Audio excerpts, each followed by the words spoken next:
Our trivia question from sportsNOLA.com, best site on the web. Falcons entered Thursday night's game at 5-0. How many times has a Sean Payton coached Saints team beaten an unbeaten team to at least 5 games? I thought of 3. I stopped there. I'm probably 1 short, but I stuck with 3 as my final answer. Oh my! Man. There we go.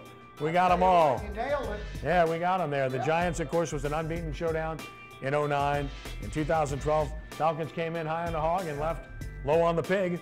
And then, of course, this past weekend against the Falcons on Thursday. So 3 times, every blind squirrel finds an acorn. We got lucky on that one. Ken Trahan, Sports NOLA TV. It is time now for our hot seat segment where we place Brian Alley Walsh on the hot seat with a hot topic of the day. And we're going to give you multiple choice here for our hot seat segment. Rank the 5 unbeaten teams in the NFL, bottom through top. 5 unbeaten teams as we show you the list right now. There they are. Who would you rank 5 through 1 in ascending order? And I know Brian understands English, so he'll get ascending, and he will start right now with a hot seat topic with number 5. Brian, the floor is yours. And this show, thank you, Dr. Trahan. My pleasure. This show is ascending, I might add. Yes. All right, number 5. Can I get a little drum roll, please? Thank you, gentlemen. Number 5. I'll take Denver. All right, that's number 5 in my pick. And I'll tell you, real quickly, I'll tell you why. Pretty good defense. Great defense at times. Peyton Manning is a descending quarterback, in my opinion. They've got a decent running game. They've got some good receivers. I think they're obviously 6-0 because of their defense at this point. Number 4, Carolina. And they jumped into my top 5. They weren't there before. They are now number 4. Defense is playing well, and that defense will travel, okay? When Cam Newton is on, that's a tough team to beat. Greg Olsen is a great receiver at this point. Number 3, Cincinnati. I know Kenny Trahan loves Cincinnati and Andy Dalton. And I'm of the ilk that I think they are a good regular season team right now. Are they among the best? Absolutely. Are they a Super Bowl contender? Absolutely. But I'm going to wait to reserve total judgment until we get into the postseason. Number 2, Green Bay. Green Bay has played well, but they have struggled in their 2 last home games against St. Louis and again yesterday against San Diego. If this is the club that's going to win it all, Phillip Rivers threw for over 500 yards yesterday, okay? Now that's a lot of yards. Number 1, it's hard to argue with Bill Belichick and Tom Brady. And they're right back where they probably are going to end the regular season at, number 1 in the power rankings. And until they get supplanted at that spot, they're the team to beat in the league. That's my 5. Ricky. Well, I like your pick, Brian, but the only team that I would move Carolina up a little bit. I like the way Carolina offense and defense, and I like the way their special team going. So that's the team I would move up. Where would you move? Who do you have at number 5? Yeah. Who's number 5? I take right now, I would put Denver, number 5, like you had it, but I would move Carolina up to number 2. I would move them as the second team. I would put them in New England right now as Nick and Tuck. And what about 3 and 4? Well, just like Brian had, I would leave it like that. Okay. Thoughts? So Carolina could move up, and I'm in agreement. I just don't think they're there yet, all right? Because look at their schedule, and really their win yesterday kind of legitimized them as a Super Bowl team because their earlier 4 wins were against cream puffs, including the Saints when they weren't playing well. Well, I like their linebackers, though. I mean, linebackers, they great linebackers. And then the secondary. I mean, they got some cover guys. Oh, they really do. And then they put pressure on you, so I really like their defense.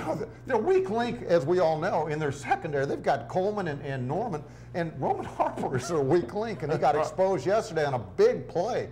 But, no, you're right, and Kenny mentioned it, alluded to it earlier, is that when Luke Kuechly's in there, he's the best, in my opinion, best middle linebacker in the game today. So they're a formidable team, but I'm not ready to put them in number 2 yet. Dr. Trahan, anybody? I'm coming. Come, baby. Come on, Doc. You want me now? Yeah, you got it. You come in. You can't handle it. All right. You can't handle the truth. I'm just kidding. Listen, I mean, it's a pretty easy discussion at this point. Anybody that doesn't have New England number 1 is simply kidding themselves. They're the best team in the NFL. They've proven that time after time. They remain that way now. Until somebody proves otherwise, they got to be there. But let's start in descending order. You know, flip a coin for me at number 5. I went with Carolina at number 5. I was impressed with what they did in Seattle. I'm not impressed with their personnel offensively. Cam Newton's playing very well, but you can't do it with mirrors. Ultimately, talent catches up with you. They don't have any talent at wide receiver, and they're going to need it at some point in time. Number 4 is Denver. They have been really poor by and large offensively, but Peyton Manning made a play when they needed one yesterday. They still have good receivers. They've got better receivers than Carolina has, and Hillman's a pretty good running back. And their defense is every bit as good as Carolina's. So I have them at number 4. Cincinnati at number 3, but that's number 3 with a bullet. They're moving up. Brian's right. I really like them.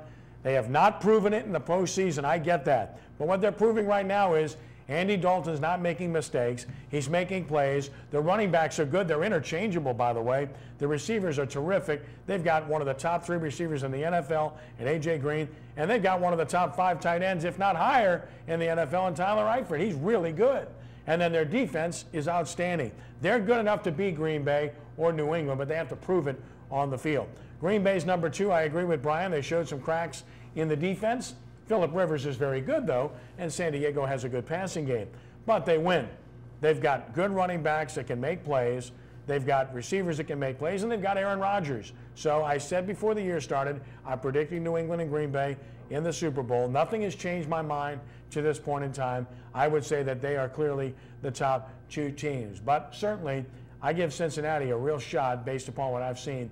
I think they're an awfully good football team with a chance to perhaps get better. I don't think Atlanta is one of those real threats, not based on what I've seen at this point. Offensive line woes, some defensive woes as well. Roddy White's gotten old, so I don't see them being that type of team. If you're looking for another team that's not mentioned here to possibly break through, who might that be?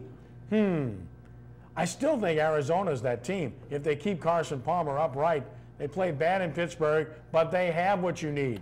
They're good on defense, especially on the back end. And on offense, they have balance. They can run it well enough, and they typically throw it good with very good receivers, but it's all about Palmer staying upright. So if anyone else has a chance to break through to this elite mix, in my estimation, it's Arizona. Got about 30 seconds. How about your outsider? No, I agree with you, Kenny. I think Arizona, and that's why it surprised me that they went into Pittsburgh with the way the thing developed, and they lose to the Steelers. Ricky, your I outsider? like the Jets, too. I mean, the Jets got a great defense. And, I mean, when you get Reeves and them, those guys are not going to give up a lot of points. And Todd Bowles has made such a difference on that program. I mean, he's kept the drama down, and they're playing football. Focused, very focused and disciplined. When we return in just a moment, college football is on the menu. We'll taste some high school football as well, as Sports NOLA TV continues on WHNO TV 20.